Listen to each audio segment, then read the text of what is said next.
pop me hum, oh money pop me hum, oh money pop me hum, oh money pop me hum, oh money pop me hum.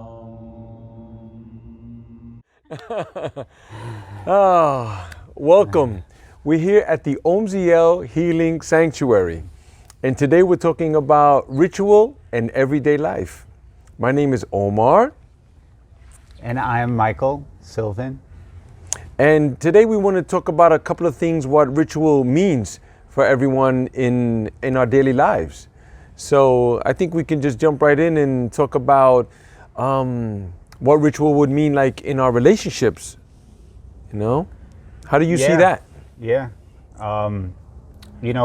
When we say everyday life, what do we mean by everyday life? Mm-hmm. And we have our relationships that we're in, whether with our children, our family, our friends, our spouse. Mm-hmm. We have our work, our commute, or how we tune in for work each day.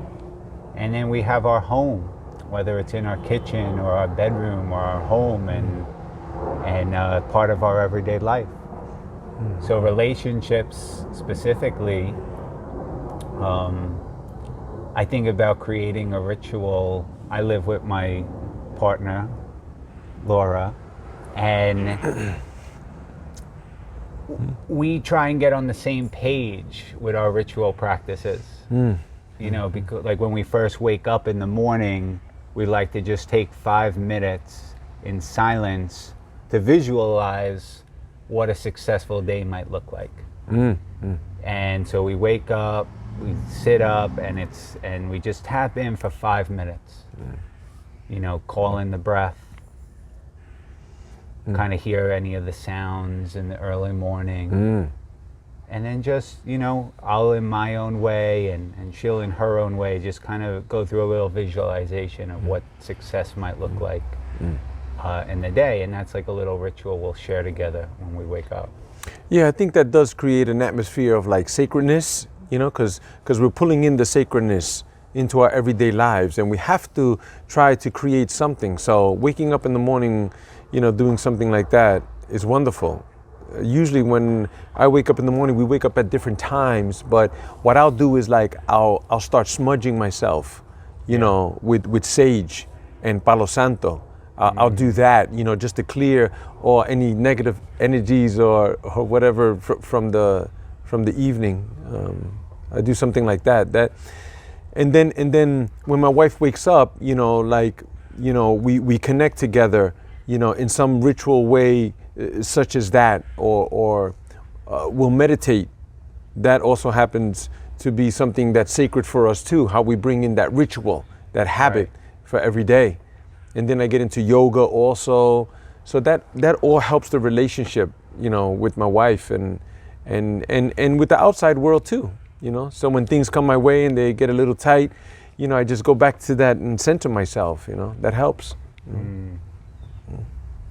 You're coming back to center, right? I think that's a lot of what these rituals that we can create can help us do, is just find that center or that space where we feel a connection with the sacred, where we feel a connection with our own divine source. And sometimes a ritual, like whether we're using ritualistic objects or our altar or a singing bowl or some sound, it can help us kind of get into that space, and then we can carry that with us throughout the day. Yeah, that works for me too. Like, different objects, like the singing bowl or the drumming or something to that effect, including the altar too. Because an altar, I feel that every home should have an altar. Something where you come to a space that you can connect with the divine. Whatever that divineness is, whether it's in you or your higher power, that space right there is someplace also where you would bring some crystals, or an object that means a lot to you, or a cross, or whatever it is. I feel that an altar should be in every home. It's a sacred place. Yeah, what's something on your altar? Usually we put like crystals or any stones that we have, whatever that is, or necklaces, beads. We haven't gotten a cross, but we plan to get a cross, which is a very ancient symbol, by the way.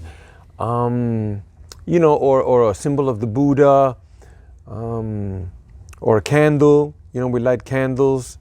But I have 2 young kids, so I did want to speak to that. Like what if you don't have, a place where you can put some of these things where there's kids, or it's in the way, or your space is limited. Cats. Or you have Animals, animals, pets. right? Yeah. Exactly. So I think that, like for us, we took the bookshelf. We took out some of the books and we put them someplace else, and we used the shelf. It's high up. It's out of the way. So the kids can't touch it, and I would assume, we don't have cats, but they couldn't get to it. It'd be just too high up or something. What do you think? Right. Yeah, you find a place. A lot of times in a home, if you there's a corner or a counter or a shelf that's just kind of calling for the altar. I feel like if you don't really know where you want to put your altar, to just kind of take some time in your home, move around, and kind of get a sense of what's kind of calling out. Because that type of feeling you'll feel. Like I remember we had a little shelf above our sink. And it's like we didn't know what you'd use this shelf for, and Laura was just like, you know what, that's the perfect little altar. I can look at it when I'm doing the dishes. And you just, and slowly it accumulated items, like little things a friend might have gave us, a birthday card, Right. our sage stick, and that just, and then the energy there kind of, it swirls in a way. It does. Yeah, we do need that to bring it in, the rituals, into our daily lives. But I also wanted to mention like some of the activities that we do also, like including meditation, right? So this is very important for me. I don't meditate every day, which I should, but when I do, my day is much better. I'm more happier, things come my way, I'm more easy and accepting for different stresses that come, from different directions. But I also want to speak about yoga too. Yoga is a very, very ancient practice, right? It's the union of the mind, the body, and the spirit. So when we're talking about rituals in our daily life, like yoga, that's a big one for me. It helps to set the tone. It moves the energy in my body, things like that. Right, and so you have your yoga and your meditation, and now what turns that into a ritual? What makes it, like, how do you... That's a great question. So the mindset, that's where it is, It takes a moment for you to just like focus inward, block out everything from the outside, and just, with your intentions, where you've decided like, this is for me. This is my ritual right here. This is the sacredness. It's just a mindset, and then you begin like that. And also, like we spoke before about closing that also in any ritual that you do, like you go in with those intentions, like I'm here now.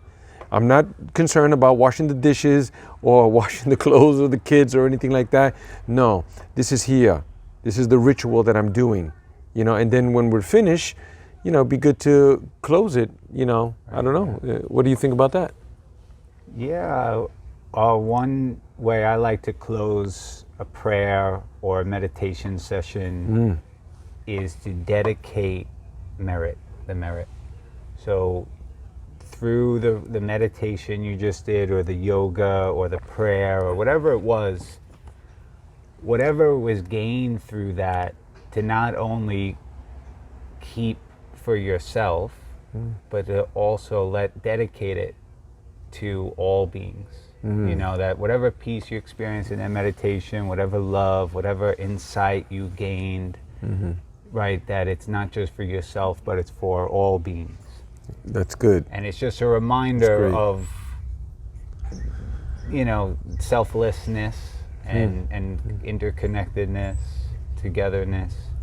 Right. And I think that's a great way, just a short little dedication of merit. Yeah, I think that's great. That's great. Usually, when I was a kid, we would always make prayers, make sure you prayed for grandma, and, make sure you prayed for, the next door neighbor, or your friends or something like that, But as we get older, like, we get away from some of those things, those rituals, those habits, So, but at some point, like, you start to get back to that, because this life kind of like, it pulls you and it extracts all of the sacredness, right? That's what we're talking about here, like putting back the sacredness, the ritual in our lives, So I find myself like praying throughout the day, whatever it is, something I see, or the stars at night, that usually is my trigger, for me. So whatever triggers you, it should be at that very moment where you make that decision that this is the moment right here. It's a ritual, It's in my life. Right here, this life, whatever life I'm experiencing through this energy, and yeah, prayer, it goes a long way, man. Yeah. Sure. Yeah. In fact, I think I had read somewhere that prayer, scientifically has been proven to work too. Where people are gathered. I guess that's where they say when 2 or 3 are gathered. Stuff like that. Yeah. No, one idea around that I came across last year was praying to your water, or singing to your water. Right. And as you're filling up a jug or pouring, that's great. You're singing, and that's another thing scientifically. They looked at the way water moved when you were singing or putting love into it, and looking like a beautiful snowflake, or just seeing it react. So That's great. That's great, because water does carry memory. It does. Every morning, that's my ritual, is to drink about 16 ounces of water with sea salt and lime. So every time I'm in the morning, when I'm pouring the water, I'm actually, infusing it. I'm infusing it with memory of love, peace, healing. Even as I drink it, I even, I say the words, healing, love, forgiveness, whatever it is for the day. And then I drink it, because water, retains memory. I know there's some Japanese scientists who froze the water, and then they labeled the cups with words, and then they froze it. And then if it was a negative word, when they looked at the molecules of the water frozen, negative words like hate, were all twisted.